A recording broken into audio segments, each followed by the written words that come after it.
بطبيعة الحال غنشجع المنتخب الجزائري، ذلك بحكم من المسافة والقرب ديالو، وكذلك من حكم التقاليد والثقافة المشتركة بين كشعب مغربي والشعب الجزائري، خصوصا ما يتعلق بالهوية، لأن عندنا هوية واحدة وهي الهوية الأمازيغية، وباقي الهويات المتعددة اللي كاينة في المغرب وكاينة في الجزائر. السلام عليكم. بطبيعة الحال مونديال أنا غنتبع الجزائر، يعني خوتنا والاشقاء ديالنا، واخا فيه شي مشاكل بيناتنا ولكن المشاكل ديال الخوت.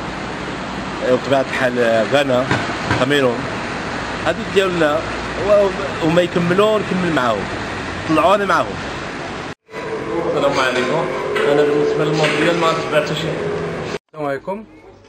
بصفتي محب لكرة القدم، رياضة كرة القدم، ومتابع للمونديال، سأشجع المنتخب الجزائري، لأنه أول حاجة الوحيد في البلدان العربية، الممثل الوحيد للبلدان العربية، وكذلك الممثل الوحيد لشمال إفريقيا. عليكم.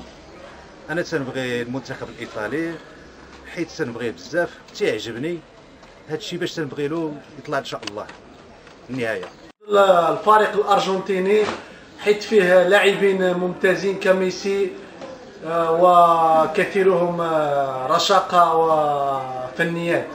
المنتخب ديال البرتغال حيت هو اللي غيدي هذا العام، حيت هو اللي عنده اللعابه اللي فيه اللعابه اللي مزيانين، وفيه لعابه كبار بحال كريستيانو رونالدو، وكنتمنى له التوفيق لكريستيانو رونالدو حيت هو اللي عزيز عليا وهو الاول في العالم.